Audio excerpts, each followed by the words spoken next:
Hello, my name's Helen Duncan and I'm the Senior Neurodiversity Advisor at the University of Cambridge. I'm going to talk today about some research that we've been conducting into the impact on students with specific learning difficulties of having exam access arrangements in their exams, in their university exams. In particular, having extra time, 25% extra time, and being allowed to use the word processor. The reason that we started to do this research was that there's been an ongoing debate, and I don't think it's just confined to Cambridge University, about whether these exam arrangements actually do level the playing field, which is what they're aiming to do, so what they're trying to achieve, or whether actually, in fact, it does confer an advantage. So there's this tension between the duty that the university has to make sure that any student with a specific learning difficulty has the same opportunities and is not under doesn't experience any disadvantage in exams purely because of their specific learning difficulty.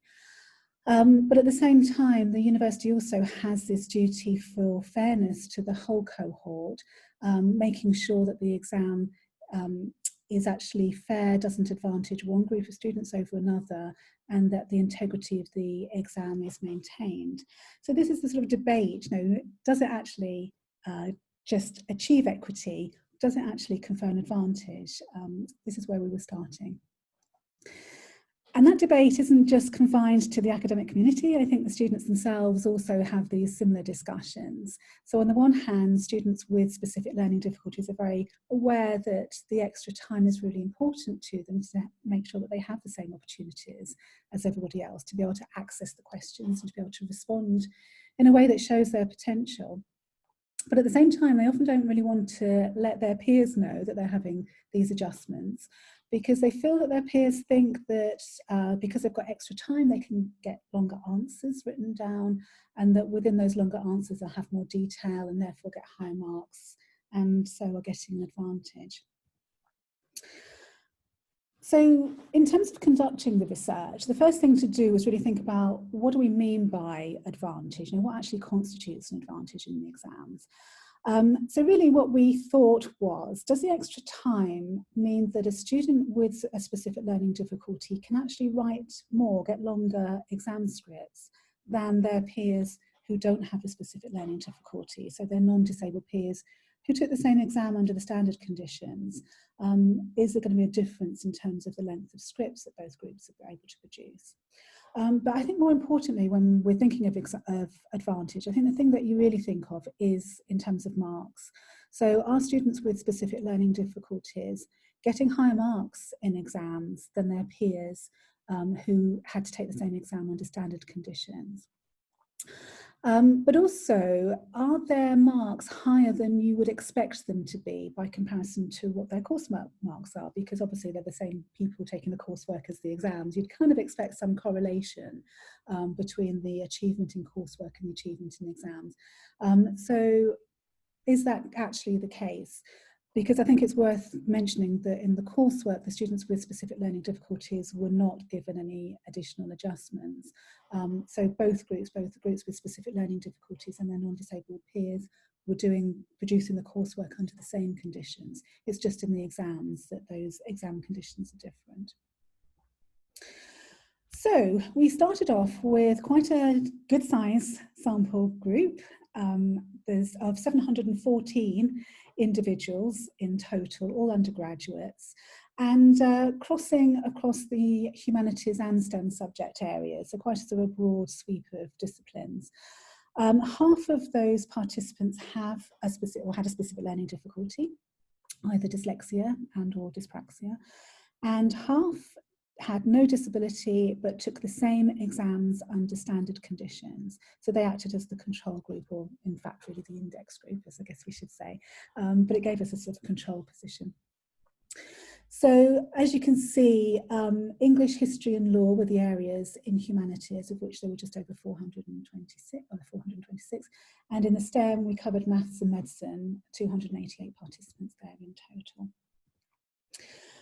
And what did we do? Well, we looked at the marks in the exams that both groups achieved. So the group with specific learning difficulties who had extra time, or the word processed from extra time, and their non-disabled peers took the same exams but under standard conditions. And we compared the two groups in terms of exam marks, were there any differences, but also coursework marks, were there differences there? And if there was a difference between the coursework mark and the exam mark of any individual, were they those differences the same or different across the two groups? In humanities exams only, because they are essay-based questions, we looked at the total word count on the paper. So really, what are the students with specific learning difficulties because they've got extra time, or the word processed from extra time, producing longer papers or not? But also looking at how many words in every minute of the exam the groups were producing, because in theory, students with specific learning difficulties should be producing fewer words in every minute of the exam because they're processing more slowly. And therefore, the extra time should help to level the playing field, even if it's purely in terms of the length of the script as a whole. So that's the theory, and it's interesting to see whether that's actually the case or not. So this is what we found, looking purely at the word count, and we're looking here at mean marks, so these are averages. The participants in humanities with specific learning difficulties who had extra time and handwrote their paper were producing on average just over 3,200 words in the full 3 hours and 45 minutes that they had. The group who had the extra time and the word processor produced 3,400, just over 3,400 words in the same 3 hours and 45 minutes. And their non-disabled peers who took the exam in 3 hours produced just over 3,470 in 3 hours. So what you can see from that, and I think what's the important thing, is that the students with specific learning difficulties are not producing longer scripts than their non-disabled peers, even though they've got 45 minutes more, and some of them have the use of the word processor as well. But even with that, they're not producing longer scripts. And in fact, those who handwrite their scripts are producing statistically significantly shorter scripts. I would say that although it is statistically significant, so it definitely happened, it wasn't by chance, the effect size is very small, so it didn't actually have a material difference in total. We're looking at sort of just over a couple of hundred words in the full, over the script as a whole. When we look at how many words in every minute of the exam is being produced, because as I say, we would expect students with specific learning difficulties to produce the words more slowly, and that very definitely was the case. So students who handwrote with a specific learning difficulty produced just over 14 words in every minute of the exam. Those who used the word processor produced just over 15 words a minute in every minute of the exam. So not a huge difference there, not as much as I think possibly we were anticipating. But the non-disabled peers who handwrote produced just over 19 words in every minute of the exam. And that difference was statistically significant, and it was a large effect size as well. So without the extra time, the impact of producing fewer words in every minute would have been very, very significant, and would have had a material difference on the outcome in terms of just purely the length of script. Obviously, I'm not talking about marks here, just length of script. So moving on to marks, because really that's the area that most people are concerned by when we're talking about advantage, is whether people are getting higher marks. And what you can see is, rather than getting higher marks, the students with specific learning difficulties, whether it's humanities or maths, are getting lower marks than their non-disabled peers who took the same exam under standard condition. And you can see that that difference is statistically significant, and it's about a medium effect size. So it is, quite a material difference going on, apart from in medicine. So in medicine, the difference was not statistically significant. So on average, there was sort of a 1 percentage point difference, but that was not statistically significant. So clearly medicine are getting it right.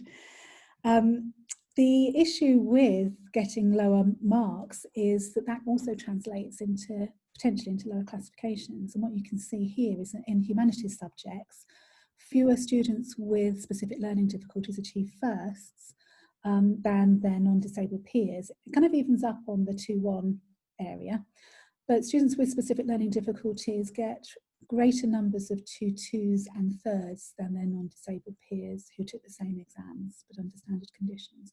So you can see that far from it being an advantage, they are getting lower classifications than their non-disabled peers in spite of having the exam adjustments. That was also true in maths, where the students in maths with specific learning difficulties got fewer firsts, evened up again on the 2/1 area. They got slightly higher 2/2s and definitely more thirds. So again, a greater number of lower classification, but fewer firsts for the students with specific learning difficulties, despite the adjustments. So none of this is suggesting an advantage, but it is suggesting that there is an attainment gap or an awarding gap that remains regardless of the adjustments.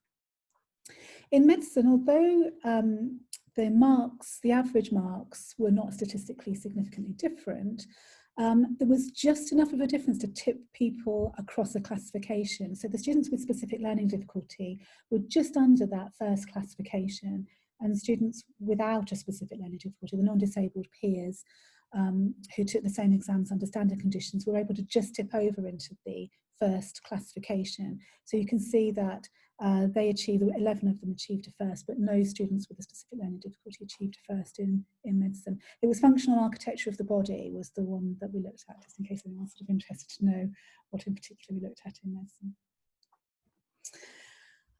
So an attainment gap. Even though students with specific learning difficulties are getting extra time and in humanities, the use of a word processor with extra time, an attainment gap is still remaining.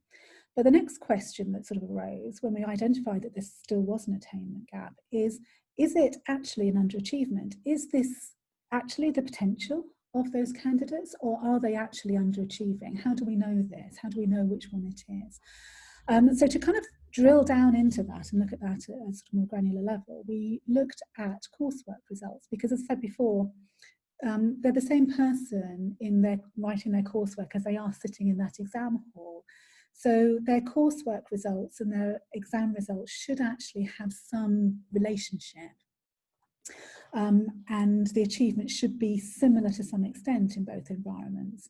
So what we then did is looked at the coursework marks of the group with specific learning difficulties and also at their non-disabled peers who are in the same discipline area and were writing coursework in the same way. And there were no extra adjustments for the students with specific learning difficulties in their coursework. Everybody took it under the same conditions of around about 3 months. And this is what we found. So in humanities, the dissertation marks and the coursework marks for the students with specific learning difficulties, on average, these are mean marks, were 69%. And their non-disabled peers achieved 68%, so no statistical difference between those two. And the same was true with maths. It was a kind of a computational project, a 3-month computational project for maths.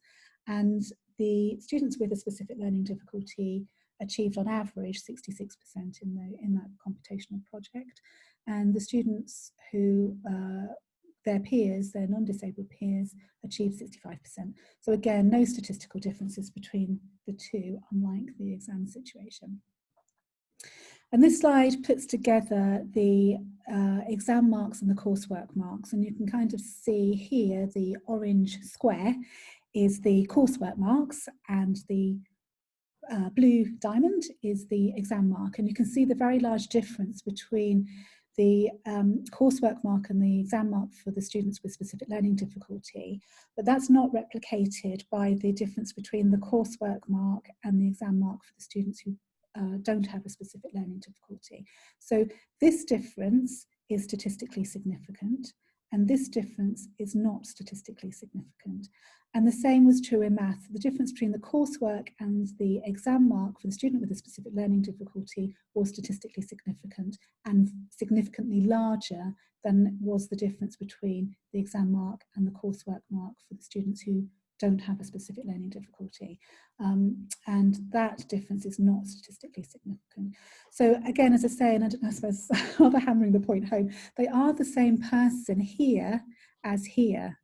So there shouldn't be this degree of difference if the adjustments in the exam actually allowed them to show their full potential. And here's another slide really kind of showing the same outcome, that the top line is the marks that students with specific learning difficulties get in their coursework, and the bottom line is the marks they get in their exam. And you can see that they follow very closely. There's a very close relationship between exam mark and coursework mark. You know, people who do well in coursework tend to do well in exams. People who do less well in coursework do less well in exams. And the same is true for the students or the candidates with who they're non-disabled peers, who also have a very strong relationship between their exam mark and the coursework mark. It's just the gap is much less. So there's much less of a gap between coursework marks and exam marks for candidates who do not have a specific learning difficulty than is the case for candidates who do have a specific learning difficulty. And again, that's suggesting that the adjustments in the exam are not fully levelling the playing field. So the next question really was that if the attainment gap still remains, even though these candidates with specific learning difficulties have been allowed to have extra time and have used a word processor, are those things actually even helping? Is it making any difference at all? So that was kind of the next question that those findings really triggered. So the second phase of the research, we looked at the comparison of the exam marks of students with a specific learning difficulty who had been diagnosed partway through the course. So we were looking at the marks they got before they were given the exam adjustments because they hadn't gotten a diagnosis at that point, and then afterwards. So for example, they might have taken the first year under standard conditions because they didn't have a diagnosis of a specific learning difficulty, and then the second and third year with exam adjustments because by that point they'd got their diagnosis and therefore they were allowed their extra time and or use of the word processor. And we compared that actually with their non-disabled peers who sat the same exams across the same 3 years to see, you know, is there a normal maturation? Would you expect the marks to go up every year, and by how much? And does the experience of the student with a specific learning difficulty mirror that? We looked at kind of two groups, so students who would have taken the first year exams without any adjustments, then got a diagnosis and took the second and third year with adjustments, and then students who took the first and second year without any adjustments because they hadn't got the diagnosis, then got the diagnosis and did their final year with adjustments. And this is what we found, that the orange line, this is the normal trajectory, the normal maturation of students who do not have a specific learning difficulty across the 3 years of their exam. So what you can see is that across the 3 years, it's very normal for students to increase by around about 1%, 1.5% for each year of their exams. And you sort of expect some increase across the 3 years of the course because obviously students are improving in terms of their subject knowledge and their skills with their subject area and their academic ability. So you would expect that that should then sort of manifest in some increase in exam results. And what we found was that that was also the case for students with specific learning difficulty, except at much lower levels. So here is a student, or the students who have a specific learning difficulty but just didn't know about it, and they took the exam here without any adjustment. So you can see the size of the gap. And then you can see that they were given adjustments from this year in these 2 years, and that the gap narrows significantly and then follows the same trajectory. So what you can see is that the adjustments actually improve their marks by around about 4%. And then for every year after that, they then just go up by the 1%, the same as their non-disabled peers. So you can see that actually the exam arrangements do have a big impact in narrowing the gap from here to here, but they just don't close it. And that was also the same case for the students who were diagnosed in their final year. So they took the first 2 years without the exam arrangements, and you can see the size of gap. So you can see that they actually follow the same trajectory, but just have a very large gap. Then they got the exam adjustments for their final year, and the gap closes. The gap narrows, but doesn't actually close. So the quantitative data has really shown us what's going on, and what's going on is that the exam adjustments really do help, but they don't actually solve the problem. They don't fully level the playing field. So they narrow that attainment gap or the awarding gap, but they certainly don't actually fully close it. So why is that? What is being left behind? What's actually not being addressed was the next question. So the final phase of the project, we interviewed students with a specific learning difficulty to talk to them about their experience of having exam arrangements in the exams, how they found, what they found helped, what they found didn't, what they felt were the issues that weren't actually being fully addressed. So this is a student in law saying, having extra time in the laptop really helps. So they can see that they really recognise that it does make a difference to them. And for this student, it made a whole grade difference. So it really makes a significant difference. But there are still things that it doesn't help with. And so the student was unable to show their full ability in the exam, even with those adjustments. And the student said, I can't fully express what I know in the way the examiners want to see it. I can do that in conversation and in coursework, but not in exams. So I always get higher grades for my coursework. So the student is really reiterating what the quantitative data did show, that the exam adjustments help, but they do better. The student does better in coursework, and also is very good verbally. And that was very much an outcome across all of the students who felt that sort of they could explain their ideas. Having a dialogue with their tutor really could show how well they could critically engage with their subject knowledge and their ability and their creative thinking and their application. It was just the exams that really prevented them to doing that. Once they had to try and put that in writing, that just didn't work out quite as well. Literacy skills were very much highlighted as one of the real barriers, particularly around sort of spelling, grammar, structuring ideas. The cognitive burden of having to stop and think about, I can't spell this word, can I just change the sentence and put a different word in? Actually, is that sentence making sense? They're focusing on that and not being able to just really think about critically thinking about their answers and trying to really kind of engage with the question and showing what they really know, and just not being able to express themselves in writing as well. They know the stuff, they understand it, they can have that conversation, but writing it down, and it is just not, it doesn't show itself to the same quality. And again, in English, not being able to use the range of vocabulary just because you can't spell the words. And forgetting how to spell really starts to kind of, you lose the flow of what you're saying, forget what you're saying, having to reword to avoid words that you can't spell.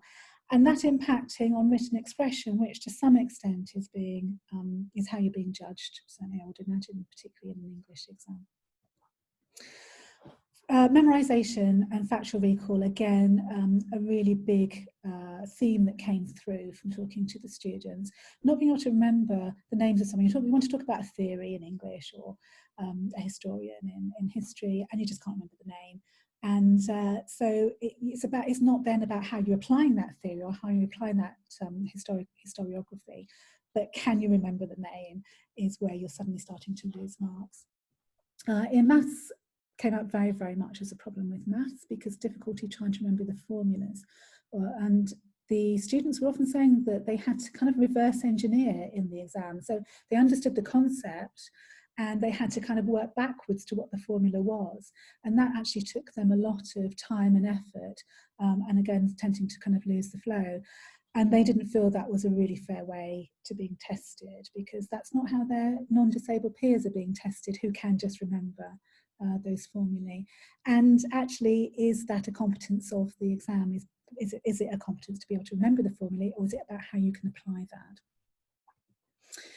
Fatigue also came out because of the extra time over the course of, if you're taking exams on a number of days across a few weeks, people are getting very tired. So you've got a 3-hour exam, and actually you've got the extra time, so actually you've got 3 hours 45 minutes, and you might have 2 exams in a day, so you've taken 7.5 hours of exam that day, and then you've got an exam the next day. And students were saying that you can see across their transcript how the marks were falling downwards as the days progressed across the course of the exam period, just because they were so tired, and of course then fatigue affected their processing and their concentration. And of course they're more tired than other people who don't have a specific learning difficulty because they are having to put more hours of exam time in. The processing speed, and I think this is not going to be a revelation to anybody, because we're very aware that with specific learning difficulties, one of the core characteristics is slow processing. But of course, we have to remember that the exams is the visible part of how people are performing across the year. And actually, the slower processing impacts on a student with a specific learning difficulty all the way through the year. So they're able to read less across the year. They're able to get fewer notes out of their texts in the same time. They're able to do less revision. So they're being disadvantaged all the way through the course. And then that manifests itself in the exam, and where they're also slower at getting the ideas down. So they're actually disadvantaged at every step of the way, and it's just kind of visible by the time they get to the exam, but that's not the only place that the problem is happening. And here's just a slide kind of summarising the barriers that they described as experiencing. So memorisation and recall, affecting how they can kind of produce and recall that information under time pressure in the exam. Working memory affecting how they're sequencing and structuring and organising their ideas. Processing speed, they're obviously getting through less during the year, but also actually in the exam itself. They're not being able to put their written composition down as quickly, can't recall information as quickly. They're sitting there thinking, who is that person? Who is that person? It's eating up a lot of time, affecting how they're completing the paper in time. Literacy skills, a major barrier, the reading and spelling accuracy. And in fact, just misreading a word. There was a student in maths saying he came out of the exam and said to his friend, oh, that was a giveaway question on the not diagram. And his friend said, didn't say not, it said nor. And that reading error, that one letter error, of course, costs that entire question because you're not answering the right question then. So proofreading, big issue. Written expression, and just being able to write concisely. We know students with specific learning difficulties, their written expression is just not quite as pithy as it is for students without. Concentration, so across the duration of those exams, being able to concentrate, and they end up fatigued and with therefore an uneven performance, a more patchy performance. And also time management, so being able to kind of monitor how much time you've devoted to any particular question. Have you divided your time really equally across questions? And having that kind of internal clock. And all of these things are construct irrelevant skills. They're not skills the exam is actually testing, but they're skills that if you struggle with them or have a problem with in any of these areas, it has a major impact on how you're able to engage with that exam and be able to show your potential. So, did they have any kind of ideas about what could be done? And I can honestly say, yes, they did. They had loads and loads of great ideas about, what would be good ways forward to be able to actually close this gap and ensure a level playing field. Some of them, I think, are definitely not going to be a surprise to anybody. Inclusive teaching, universal design, the arguments that we've all been making in the field of neurodiversity for many, many years, both across the course, but also diversifying the assessment. So there's a lot of choice of assessment. You can have an oral assessment, open book assessment, coursework. So one particular type of assessment isn't, you're not going to be disadvantaged by having everything as one particular type of assessment, which is the case at the moment. They were very much in favour of co-designing assessments. So students working with test designers and test setters to co-design those assessments, and really having assessment for learning rather than assessment of learning, so that the assessment and the exams really actually are part of their learning experience, not just some assessment of how much they've learned at a particular juncture. So really also aligning the learning outcomes with the mode of assessment, thinking about what is a historian, what are the learning outcomes you want for your course, and how does the assessments that you use really encourage and foster that.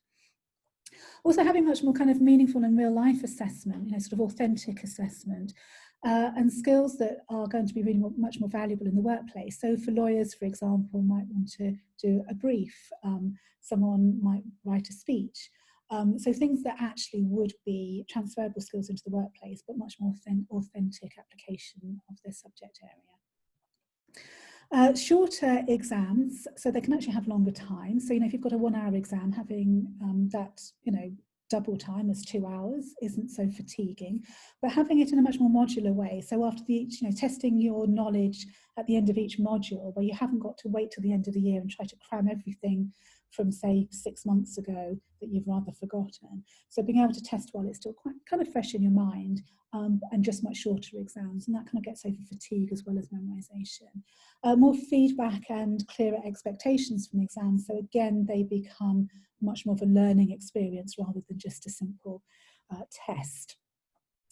Being able to use assistive technology, and it was something that it was quite interesting, because I thought actually we sort of know this, but just needed it pointing out, that across the year students are using their assistive technology as their strategies for learning, and come the exam when it really matters they are denied that. So they may be using Read and Write Gold or Dragon, or Census Access, a whole range of kind of assistive technology that might be using through the year for them to be able to make their materials accessible, but come the exam they don't get that, they just get the extra time and the word processor.